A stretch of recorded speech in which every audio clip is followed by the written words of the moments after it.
దాదాపు 10 నెలలు గడుస్తున్నా మరి గజ్వేల్ నియోజకవర్గం నుంచి ఎమ్మెల్యేగా ఎన్నికై మరి గతంలో కూడా 2 సార్లు ఎన్నికైనావు, ముఖ్యమంత్రి అయినావు. మరి ముఖ్యమంత్రిగా ఉండి కూడా రింగ్ రోడ్డు స్టార్ట్ చేసినావు. మరి రింగ్ రోడ్డు నువ్వు 10 సంవత్సరాలైనా అది కంప్లీట్ కాలే. మరి ఎన్నో కార్యక్రమాలు చేసి మధ్యలోనే విడిచిపెట్టడం జరిగింది. అయ్యా కేసీఆర్ గారు, నేను పత్రికా ముఖంగా కొట్లాడుతున్నా. మరి గతంలో మీరు ముఖ్యమంత్రి ఉండి మీరు చాలా బిజీగా ఉండి మరి మా గజ్వేల్ నియోజకవర్గ ప్రజలకు అందుబాటులో లేకుండొచ్చు.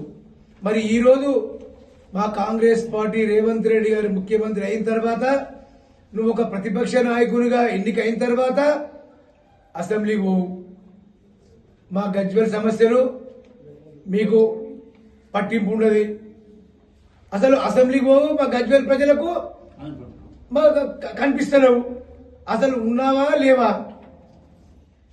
దేవుని దయ వల్ల మీరు మంచిగానే ఉండాలని కోరుకుంటున్నాం, ఆరోగ్యాలతో ఉండాలని కోరుకుంటున్నాం. కానీ మా గజ్వేల్ ప్రజల సమస్యలు ఇలా షాదీ ముబారక్, కళ్యాణ లక్ష్మి చెక్కులు దాదాపు 800 నుంచి 900 చెక్కులు మరి పెండింగ్ లో ఉన్నాయి, మంజూరై ఉన్నాయి. మరి నీ ద్వారా ఇవ్వాలని మరి నీకు గుర్తుకు రావడం లేదా? ఇలా డబుల్ బెడ్రూమ్లు చూస్తున్న సమస్యలు వాళ్ళవి. మల్లన్న సాగర్, కొండపోచమ్మ బాధితులు ఎంతో మంది, వాళ్ళు ఎంత గొడగొడ ఏడ్చి వాళ్ళను ఏ విధంగా అంటే ఒక దుర్మార్గమైన కలెక్టర్ను పెట్టి, వెంకటరామరెడ్డిని పెట్టి వాళ్ళను రాత్రి పోలీసులను పెట్టి బెదిరించి వాళ్ళను తీసుకొచ్చి వారిష్టం. మరి వాళ్ళ సమస్యలు ఇప్పటి నుంచి గుర్తురాలేదా? ఈరోజు చెప్తుండ్రు హరీష్ రావు గారు, మీరు భూములు ఇవ్వద్దు. గతంలో 6 లక్షల రూపాయలు ఇచ్చిండు. ఈ రోజు కాంగ్రెస్ పార్టీ వచ్చిన తర్వాత 15 లక్షల రూపాయలు ఇస్తామంటే కూడా మీరు భూములు ఇవ్వద్దు, మేము హైకోర్టు పోతాం, సుప్రీంకోర్టు పోతాం, పోయి మీకు న్యాయం చేస్తామంటుండు. అయ్యా హరీష్ రావు గారు, మరి గతంలో మీరు ఏం చేసిరు? మరి గతంలో రైతులను వాళ్ళు కట్టే వేర్చుకొని వాళ్ళు ఆత్మహత్య చేసుకున్నారు, అప్పుడు గుర్తురాలేదా మీకు? ఇప్పటికైనా కేసీఆర్ గారు కళ్ళు తెరవండి, ఫామ్ హౌస్ నుంచి బయటకు రండి, గజ్వేల్ ప్రజల నియోజకవర్గ ప్రజల సమస్యలు అర్థం చేసుకోండి. మీరు ఎన్నుకుంది ఫామ్ హౌస్ లో పండుకోవడానికి కాదు, మా గజ్వేల్ ప్రజల సమస్యలు మీ ద్వారా అసెంబ్లీలో గాని మరి ముఖ్యమంత్రి గారికి తెలియజేసేలా మీరు ఉండాలని మేము కోరుకుంటున్నాం. మరి ఇప్పటికైనా కూడా కేసీఆర్ గారు బయటకు రావాలి. నువ్వు సీఎం క్యాంప్ ఆఫీస్ కట్టుకున్నావు, దాదాపు 6 సంవత్సరాలు అవుతుంది. ఒక్కసారి అడిగిపెట్టినవా? భోగభాగ్యాలతోటి అనుభవించాలని కట్టుకున్నావు, ఒక్కసారి కూడా దాన్ని అడుగుపెట్టబోతుంది. మరి ఇప్పటికైనా వచ్చి గజ్వేల్ ప్రజల సమస్యలు తెలుసుకోండి. ఇలా ముఖ్యమంత్రి గారు కాంగ్రెస్ పార్టీ అధికారం వచ్చిన తర్వాత రేవంత్ రెడ్డి గారి నాయకత్వంలో మరి ఎన్నో సంక్షేమ కార్యక్రమాలు చేస్తున్నాం.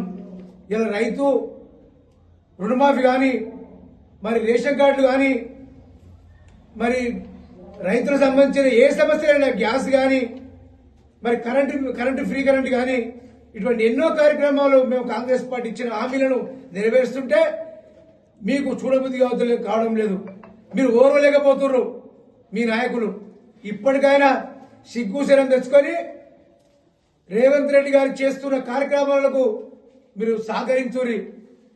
కానీ లేనిపోని అబద్ధ మాటలతోటి ప్రజలు రెచ్చగొట్టడం చూస్తే ప్రజలు మీకు రాబోయే ఎన్నికల్లో, స్థానిక ఎన్నికల్లో మీకు తగిన బుద్ధి చెప్తారని మీ ద్వారా తెలియజేస్తున్నాం. ఇప్పుడు మిమ్మల్ని కలుసుకోవడం ఎందుకంటే కేసీఆర్ సాబ్ కిదర్ హై? అయ్యా కేసీఆర్ గారు, మీరు ఎక్కడున్నారు? 10 సంవత్సరాల ముఖ్యమంత్రిగా చేసినావు. సరే, రాష్ట్రం అంతా నీ బాధ్యత కాబట్టి నువ్వు మాకు అందుబాటులో లేవు. సంతోషం. 10 నెలల నుంచి గౌరవ ప్రధాన ప్రతిపక్ష నాయకుడిగా కూడా ఉన్నావు. మరి నువ్వు ఎక్కడున్నావు?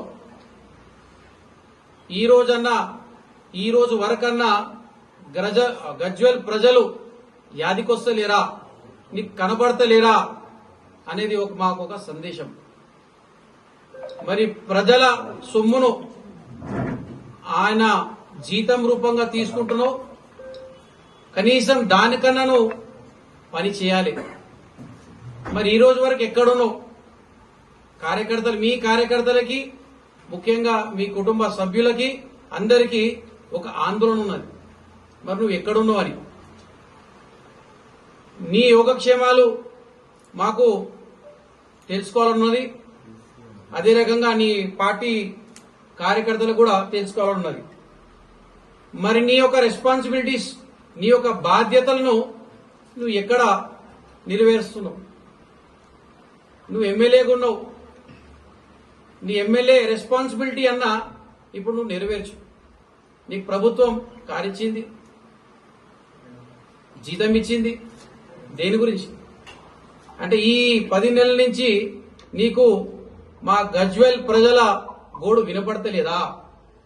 మా గజ్వేల్ ప్రజల సమస్యలు వినపడతలేదా? కుర్చేసుకొని పనులు చేస్తా అన్నావు. ఏడ కుర్చేసుకున్నావు? ఏ ఆఫీసులు వేసుకున్నావు? కాళ్ళకి ముళ్ళు గుచ్చుకుంటే నోటితో తీస్తాన్నావు.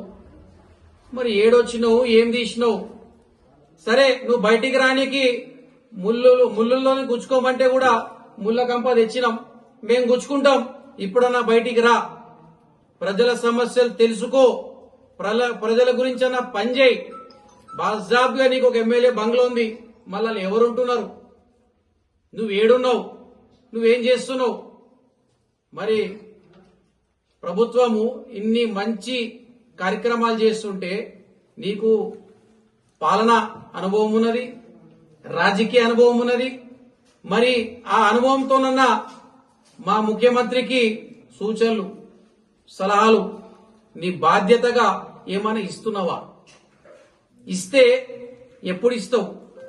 ఎప్పుడు బయటికి వస్తావు? ఏం చేస్తావు అనేది గజ్వేల్ ప్రజల గురించి వాళ్ళ తరఫున మేము ఈరోజు ప్రెస్ సమావేశం పెట్టడం జరిగింది.